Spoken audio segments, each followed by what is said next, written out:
RO exam 2023 के लिए आज हम तत्सम तद्भव को समझेंगे, तत्सम तद्भव के कॉन्सेप्ट्स को समझेंगे कि क्या होता है। तब आप एग्जाम में इसके क्वेश्चन आसानी से लगा लेंगे, क्योंकि वहाँ पर ऑब्जेक्टिव क्वेश्चन आएगा और उसमें बताना होगा कि निम्न में से कौन सा शब्द तत्सम है, कौन सा तद्भव है। तो पहले उसके कॉन्सेप्ट को समझें, फिर उसके MCQ से हम उसकी प्रैक्टिस कर लेंगे। ठीक है, तो ये इसके 2 वीडियो हम बनाएंगे। इसमें पहले वीडियो में हम आपको कॉन्सेप्ट समझाएंगे कि तत्सम तद्भव का कॉन्सेप्ट क्या होता है। ठीक है, और दूसरे वीडियो में बताएंगे MCQ इसके कि हम किस शब्द को पहचाने कि ये तत्सम है कि तद्भव है। ठीक, तो पहले आज हम कॉन्सेप्ट को समझते हैं, तत्सम और तद्भव को। ठीक, तो सबसे पहले आप जान लीजिए कि किसी भी भाषा का जो मूल शब्द होता है, यानी उस भाषा में जो उत्पन्न हुआ, जो पैदा हुआ उस भाषा में, उसको हम तत्सम कहते हैं। ठीक, भाषा कोई भी हो सकती है, चाहे वो संस्कृत हो, चाहे वो अरबी हो, चाहे वो फारसी हो, पुर्तगाली हो, तुर्की हो, फ्रेंच हो। ठीक है, कोई भी लैंग्वेज हो, चूँकि भारत में जो हिंदी बोली जाती है, हिंदी की जो डिक्शनरी है उसमें कई भाषाओं से, कई अलग अलग देशों की भाषाओं के शब्द उसमें शामिल हुए हैं। ठीक है, तो इन भाषाओं के जो मूल शब्द हैं उनको हम कहते हैं तत्सम। अभी हम और थोड़ा डिटेल में समझेंगे, पहले हम ये समझ लें कि तत्सम होता क्या है। तो किसी भी भाषा का मूल शब्द जो होता है वो तत्सम होता है। ठीक है, अब उससे वो शब्द जो है, जो मूल शब्द है, वो जब किसी दूसरी भाषा में जाता है, रूप बदल के जाएगा, तो वो कहलाता है तद्भव। ठीक है, तद्भव जो है, जैसे संस्कृत से या अरबी से या फारसी से हिंदी में जब कोई शब्द आया और उसका रूप बदल गया। ठीक है, जैसे मान लीजिए अंग्रेजी का कोई शब्द है, ऑफिसर है। ठीक है, ऑफिसर अंग्रेजी का शब्द है, अब ये हिंदी में जब आया तो अफसर बोला जाता है। ठीक है, मतलब तो एक ही है लेकिन रूप बदल गया। ऑफिसर से क्या हो गया, अफसर। ऑफिसर क्या है, ये इंग्लिश वर्ड है, लेकिन अफसर क्या है हिंदी में, तो ये हो गया तद्भव। तद्भव, और ये है आपका तत्सम। क्योंकि अंग्रेजी में ऑफिसर है, ये तत्सम है, अंग्रेजी का मूल शब्द है, तो उसको हम कहेंगे तत्सम। और जो अफसर आया हिंदी में रूप बदल के, उसको कहेंगे तद्भव। ठीक है, तो इसी तरीके से जितनी भी लैंग्वेज हैं, चाहे वो जो भी हो, और ज़्यादातर हिंदुस्तान में जो लैंग्वेज बोली गई, जो आए लोग बाहर से, जैसे पुर्तगाली आए, फिर आपके डच आए, अंग्रेज़ आए, फ्रांसीसी आए। ठीक, और अरबी लोग भी आए यहाँ पर, तुर्की लोग भी आए, फारसी लोग आए। ठीक है, तो वो सब अपनी लैंग्वेज को लेकर के आए यहाँ पर। ठीक, तो वो लैंग्वेज जो थी वो हिंदी में शामिल हो गई, और हिंदी में रूप परिवर्तित हो गया तो वो तद्भव हो गए, और हिंदी में अगर जो एज इट इज़ है तो वो सब तत्सम है। जो शब्द एज इट इज़ बोले जाएंगे, जो मूल भाषा के, वो सब तत्सम कहलाएंगे, और जो रूप परिवर्तित हो गया तो तद्भव कहलाएंगे। ठीक, तो तत्सम का मतलब क्या होता है, आप इसको समझिए जरा, डेफिनेशन इसकी समझ ले पहले। तत्सम को अगर जो हम ब्रेक करें, इसका संधि विच्छेद करें, तो तत्सम का मतलब होता है तत् प्लस सम। तत्सम का मतलब होता है तत् प्लस सम, यानी ज्यों का त्यों, ज्यों का त्यों, यानी जैसे को तैसा, मतलब एज इट इज।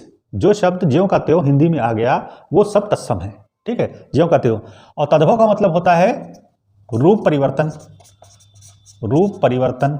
अब रूप परिवर्तित करके जो आए हैं, यानी उससे उत्पन्न, उससे उत्पन्न। ठीक है, उससे उत्पन्न का मतलब उस शब्द से उत्पन्न ये नया शब्द। ठीक है, उसको हम कहते हैं तद्भव। ठीक है, यानी इसको अगर हम कहें तो तद प्लस भव, यानी उससे उत्पन्न। इसको अगर ब्रेक करें तद्भव को, तो उससे उत्पन्न, वो कहलाता है तद्भव। तो हम समझते हैं, थोड़ा सा आपको समझ में आएगा तत्सम क्या होता है, तद्भव क्या था। अब इसको थोड़ा हम डिटेल से समझते हैं। ठीक है, तो तद्भव जो है वो हमेशा ज़्यादातर भोजपुरी टाइप का लगेगा शब्द, भोजपुरी। ठीक है, और उस भाषा से जहाँ से वो पैदा हुआ उससे घिस पिट करके हिंदी में आया है। ठीक, तो पहले हम हिंदी की जरा शब्दकोश को हम समझें कि हिंदी का शब्दकोश क्या है, उसमें कौन कौन से शब्द हैं, तो उससे थोड़ा आपका कॉन्सेप्ट क्लियर होगा। अब जैसे ये हिंदी है, मान लीजिए आपकी हिंदी का ये शब्दकोश है, ये हिंदी का शब्दकोश है। अब इसमें शब्द कहाँ से आए, इसमें एक तो आपका आया संस्कृत से। संस्कृत से शब्द जो एज इट इज आ गए वो सब हो गए तत्सम। ठीक है, और जो हिंदी में उसका रूप बदल गया, मतलब मायने नहीं बदले, वो है तद्भव। ठीक, तो संस्कृत से शब्द आए इसमें। दूसरे कौन से आए इसमें, तद्भव शब्द है हिंदी में, तद्भव। ठीक है, वो कहाँ से, संस्कृत से ही पैदा हुए। ठीक, तो तद्भव है इसमें। तीसरे हिंदी में जो आए हैं वो विदेशी भाषा है। अब विदेशी भाषा कौन सी, इंग्लिश हुई, अरबी हुई। ठीक है, अरबी हुई, फारसी हुई। ठीक है, पुर्तगाली है, फ्रेंच है, तुर्किश है। ये जितने लोग भी हिंदुस्तान आए, ये अपनी भाषा यहाँ दे गए। ठीक है, हिंदुस्तान को, तो यहाँ पे हिंदी में वो ला दी गई, हिंदी शब्दकोश में वो भाषा। ठीक, तो वो सब क्या है, एज इट इज अगर तो डिक्शनरी में है, जैसे ऑफिसर हमने लिखा था तो वो क्या हो गया तत्सम, और अफसर अगर जो उसको लिख दिया जाएगा तो हो जाएगा तद्भव। तो एज इट इज अगर जो है वो शब्द तो हो गए तत्सम, और रूप बदल गया तो हो जाएगा तद्भव। चौथे शब्द जो हिंदी में आए हैं वो आपके देशी हैं। देसी शब्द, हिंदी भाषा में हिंदी की डिक्शनरी जो है उसमें देसी शब्द हैं। देसी का मतलब लोकल लैंग्वेज वाले शब्द, जो हमारे गांव देहात की भाषा होती है, जैसे होता है कुंडी खोल दो, किवाड़ा है, कुम्हड़ा है, ठीक है, डिबिया है, इस टाइप के जो शब्द हैं वो हिंदी की डिक्शनरी में रखे गए हैं, तो वो क्या है, वो लोकल लैंग्वेज के हो गए। ठीक है, अब लोकल लैंग्वेज जो है वो हिंदी की डिक्शनरी में रखी गई, जो कि यहाँ पर था, इस टाइप के शब्द बोले जाते हैं अलग अलग।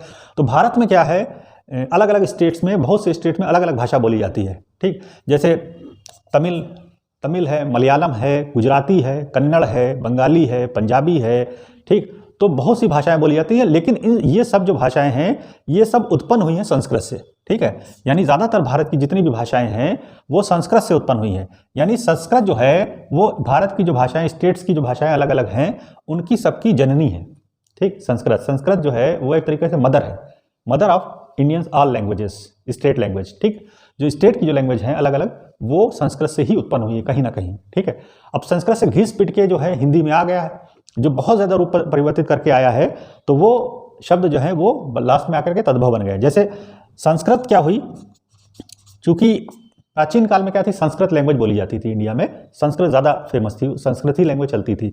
उसके बाद संस्कृत से जब चेंज हुई तो वो बनी प्राकृत भाषा हो गई। ठीक है, जो वैदिक काल था, वैदिक काल में संस्कृत बोली जाती थी इंडिया में। उसके बाद क्या हुआ, मौर्य काल आया, तो उसमें जो अशोक वगैरह थे उस समय प्राकृत था। प्राकृत के बाद फिर आपकी आई है पाली आ गई, पाली से फिर प्राकृत में चेंज हुआ, पाली फिर प्राकृत। ठीक है, प्राकृत लैंग्वेज थी, जब बौद्ध धर्म वगैरह था तो उसमें प्राकृत वगैरह भाषा बोली जाती थी। प्राकृत से फिर वो अपभ्रंश हुआ, अपभ्रंश उसका रूप बना, अपभ्रंश के बाद फिर तद्भव बना, यानी वो हिंदी में आया। तो ये क्या, वो बहुत ज़्यादा लैंग्वेज क्या हुई, पिटती चली गई। ठीक है, रूप परिवर्तन हुआ था शब्दों का, शब्द जो है पिटते चले गए, लास्ट में घिस पिट के हिंदी में आ गए, वो सब तद्भव हो गए। ठीक है, तो उनका रूप परिवर्तन हो गया। जैसे कोई शब्द हम ले लें आपका, जैसे अग्नि है, अग्नि बना अग्गी, और अग्गी से बन गया आग। ठीक है, तो अग्नि क्या है, संस्कृत, अग्नि जो है वो संस्कृत है, अग्गी क्या है, प्राकृत है, और आग जो है वो हिंदी है। ठीक है, तो आग क्या हो गया, तद्भव, ये हो गया तत्सम। ठीक है, अग्नि जो है तत्सम है, आग हो गया तद्भव। तो तद्भव तत्सम हमको लगता है आपको थोड़ा सा समझ में आ गया होगा। अब इसकी और उसमें गहराई में जाएंगे तो उसमें समझेंगे हम क्या डिफरेंसेस हैं, मतलब हम कैसे पहचानेंगे।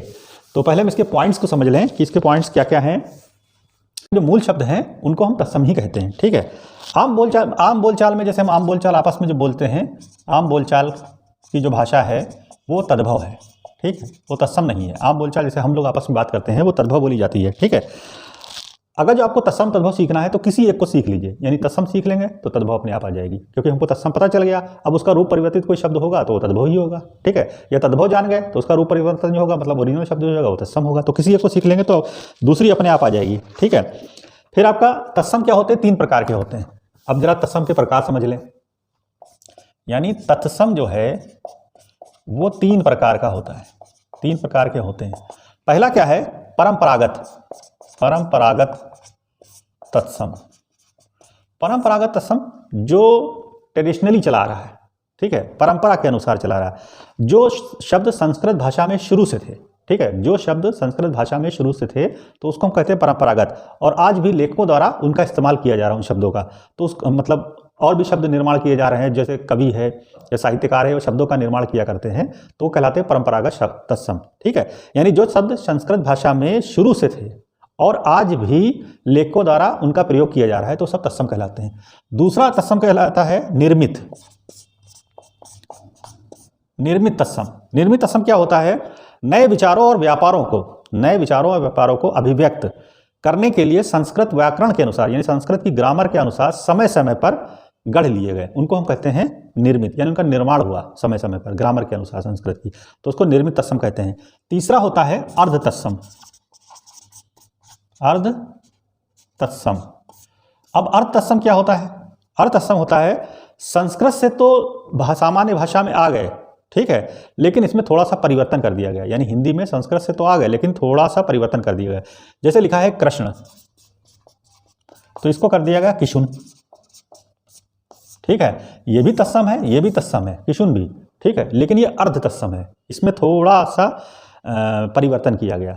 ठीक, जैसे आप एक और शब्द ले लीजिए, जैसे लिखा है अक्षर, अच्छा लिखा है तो आधा चा और छा कर देंगे तो ये भी अक्षर हो गया, ये भी तत्सम है, ये भी तत्सम है, तो वो क्या हो गया, अर्ध तत्सम। ये पूरा तत्सम है, ये अर्ध तत्सम है। ठीक है, तो तत्सम का जो थोड़ा सा परिवर्तन करके वो तत्सम ही रहे उसको हम कहते हैं अर्ध तत्सम। ठीक, अब हम आ जाते हैं थोड़ा तत्सम की पहचान कैसे करेंगे। कुछ शार्ट ट्रिक है पहचान करने की तत्सम की, तो ज़रा ये समझ लीजिए कौन कौन सी ट्रिक्स हैं तत्सम को पहचानने की। तो पहला जो आपका तत्सम तद्भव जो उसमें जो हम बता देते हैं, पहली ट्रिक है जो आपका वा लिखा है वो बा में कन्वर्ट हो जाता है, यानी तत्सम में जो है वा होगा और तद्भव में वो बा हो जाएगा। जैसे आपका उदाहरण ले लेते हैं, जैसे लिखा है वर यात्रा, तो इसको कहते हैं बारात, तो वह काहे में चेंज हो गया, बा में, बारात में। जैसे लिखा है वर्षा, सॉरी जैसे लिखा है वर्षा, अब ये हो गया बरसात। ठीक है, तो वाह काहे में चेंज हो गया, बा में, यानी वाह बा में चेंज हो जाए तो तद्भव, वाह तत्सम में वाह बोला जाता है, तद्भव में बा बोला जाता है। दूसरा पॉइंट है आपका शा जो है वो सा में चेंज हो जाता है, यानी तत्सम में शा और तद्भव में सा हो जाता है। जैसे लिखा है श्वसुर, ये कोई एग्जाम्पल है, तो इसका हो जाएगा ससुर। ठीक है, तत्सम में शा, तद्भव में सा। तीसरा पॉइंट है आपका री, री जो होता है वो मोस्टली तत्सम में ही यूज किया जाता है। री का प्रयोग हमेशा तत्सम में ही करते हैं मोस्टली। ठीक है, मोस्टली तत्सम में ही किया जाता है। एक शब्द एक अक्षर आता है छा, छतरी वाला छा, छा हमेशा तत्सम में ही यूज किया जाता है। छा, छतरी है, छती है, शिक्षक है, इस टाइप से और हो जाता है। अगर जो इसका कुछ एक्सेप्शनल भी लेंगे, जैसे लिखा है क्षीर, क्षीर का हो जाएगा खीर, ये तद्भव हो जाएगा, ये तत्सम है। ये कुछ एक्सेप्शन है जहाँ पर छा की जगह खा का यूज़ कर लेते हैं हम, एक्सेप्शन है, लेकिन मोस्टली जो छा जो है वो तत्सम में ही यूज़ किया जाता है। ठीक है, नेक्स्ट पॉइंट इसका है तत्सम को पहचानने का। नेक्स्ट पॉइंट है अगर जो विसर्ग है, यानी विसर्ग, पांचवा पॉइंट है, जैसे लिखा है ज्येष्ठा, तो ये शब्द तो यही रहेगा, लेकिन ये विसर्ग वाली दो बिंदियां हट जाएंगी, ज्येष्ठ, ये हो जाएगा तद्भव, ये हो जाएगा तत्सम। ठीक है, ये तत्सम है, ये तद्भव हो जाएगा। ठीक, विसर्ग वाला। फिर होता है छठा पॉइंट है आपका त्रा, सॉरी त्रा जो है, त्रा का प्रयोग हमेशा तत्सम में ही होता है, तत्सम ही त्रा का प्रयोग किया जाता है। जैसे लिखा है रात्रि, ये तत्सम है, इसका तद्भव हो जाएगा रात। ठीक है, ये तद्भव हो जाएगा। ये आपका लिखा है मित्र, ठीक है, मीत हो जाएगा, मित्र क्या है, तत्सम है। सातवां पॉइंट है आपका अर्धवर्ण, अर्धवर्ण यानी आधा अक्षर, यानी स्वर रहित व्यंजन, स्वर रहित व्यंजन, आधा अक्षर या स्वर रहित व्यंजन 95% तत्सम होते हैं, 95% तत्सम होते हैं। जैसे उदाहरण है आपका स्पष्ट, ये तत्सम है। ठीक है, यह लिखा है ताम्र, ये तत्सम है, ताम्र को कहते हैं तांबा, ये तद्भव है तांबा। ठीक है, फिर है नेक्स्ट पॉइंट है इसका या जो है वो जा में बदल जाता है। ठीक है, तत्सम का या जो है आठवां पॉइंट है, तत्सम में या बोला जाएगा और ये जा में बदल जाएगा, जा। ठीक है, ये तत्सम है, ये तद्भव है। जैसे उदाहरण है आपका युग, युग का जा हो जाएगा जुग, ये तत्सम है, ये तद्भव है। ठीक है, आधा शा और टा, नेक्स्ट पॉइंट है आधा शा और टा हमेशा तत्सम होते हैं, हमेशा तत्सम होते हैं। जैसे दृष्टि है, ये सब तत्सम है। ठीक है, और 10वां जो है ये बहुत इंपॉर्टेंट पॉइंट है, वेरी इंपॉर्टेंट है।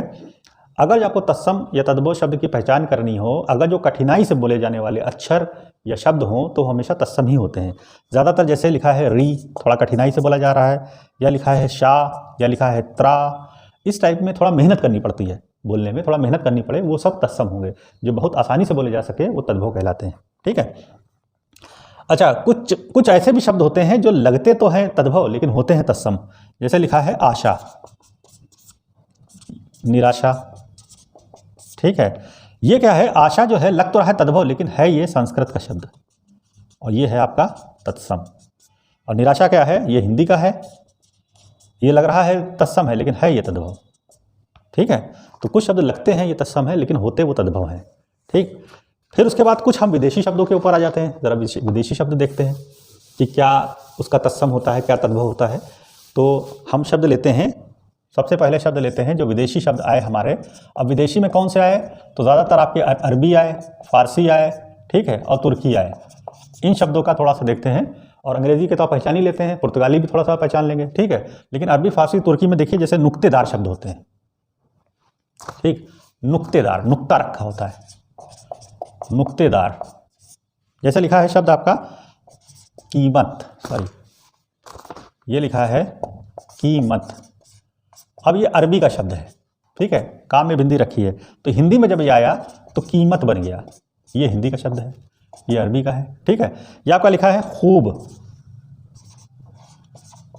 यहाँ पर बिंदी रखी है खूब, ठीक है, ये फारसी का शब्द है। अब इसका हो जाएगा खूब, ये हिंदी का हो गया। या एक शब्द ले लीजिए आप आग, आगा, ये आपका तुर्की का शब्द है, तो इसका हो जाएगा आगा, ये हिंदी का हो गया, ठीक है। तो नुक्तेदार शब्द हटा करके जो नॉर्मल शब्द बन गया वो हिंदी में हो गया, नुक्तेदार हुआ तो अलग अलग लैंग्वेज का है, जैसे अरबी का है, फारसी का है और तुर्की का है, ठीक। फिर विसर्ग को हटा दीजिए, शब्दों में जो विसर्ग लगा होता है, तो विसर्ग जो होता है जैसे लिखा है आईना, ये अरबी का एक शब्द है, तो इसको हटा करके और ना बड़ा लगा दिया गया, ठीक है। विसर्ग की जगह हिंदी में आकार दे दिया जाता है, आकार दे दिया जाएगा तो उसको कहते हैं हम हिंदी में आ गया, ठीक है। या हकार की जगह आकार लगा दीजिए, एक होता है हकार, हकार से आकार में परिवर्तित हो जाता है, तो उसको कहते हैं हकार जो है वो आपका तद्भव तत्सम हो गया, आकार जो आ गया वो हिंदी में आ गया, तद्भव हो गया। जैसे आपका लिखा है अल्लाह, ठीक है, तो अल्लाह, ठीक है, ये हिंदी है और ये आपका अरबी है, ठीक। तो ये विदेशी भाषाओं से जो शब्द आए हैं वो इस तरीके से, जैसे लिखा है दुकान, दुकान का बन गया दुकान, ठीक है, तो ये अरबी और फारसी के शब्द हैं। जैसे लिखा है कायदा, कायदा, ठीक है, ये अरबी का शब्द है, अब ये बन गया ई की जगह या हो गया कायदा, ये हिंदी का हो गया, ठीक है। तो इस तरीके से चेंजेस हुए, ठीक। जैसे आपका लिखा है कसरत, ये अरबी का है शब्द कसरत और ये बदल जाएगा हिंदी में कसरत, ठीक। तो अरबी से, फारसी से, तुर्की से जो भी शब्द चेंज हुए, जो आपकी लैंग्वेज से शब्द चेंज हुए और हिंदी में आ गए रूप बदल के, तो वो ओरिजिनल लैंग्वेज के हैं शब्द, ओरिजिनल शब्द हैं तो तत्सम, रूप बदले तो तद्भव। इसी तरीके से अंग्रेजी है, पुर्तगाली है, ठीक है। पुर्तगाली का एक शब्द है जैसे आपका लिखा है चेव, अब इसको हिंदी में कहते हैं चाबी, ठीक है, तो चेव क्या हो गया, ये तत्सम हो गया क्योंकि पुर्तगाली का ओरिजिनल शब्द है और हिंदी में इसको चाबी कहते हैं, ठीक है, तो ये हो गया तद्भव, ठीक है। जैसे आपका लिखा है अलमीरा, अलमारी लिखा है, तो ये पुर्तगाली शब्द है अलमारी, अब हिंदी में कहते हैं आलमारी, ये तद्भव हो गया, ये हिंदी का है लेकिन तद्भव है, ये पुर्तगाली है लेकिन तत्सम है, ठीक है, ये तद्भव है, ठीक। तो जहाँ तक हम समझते हैं आपको तत्सम तद्भव थोड़ा सा कॉन्सेप्ट समझ में आएगा। जैसे इंग्लिश का एक शब्द ले लीजिए, जैसे लिखा है हॉस्पिटल, हॉस्पिटल ये इंग्लिश का शब्द है, अब हिंदी में कहते हैं अस्पताल, अस्पताल, आधा सा अस्पताल, ठीक है। तो हॉस्पिटल इंग्लिश का है तो ये तत्सम है, ठीक है, और ये अस्पताल जो है ये हिंदी में है और ये है तद्भव, ठीक। तो हम समझते हैं आपको तत्सम तद्भव समझ में आ गया होगा। अब इसका जो MCQ है वो अगले वीडियो में आपको समझा देंगे।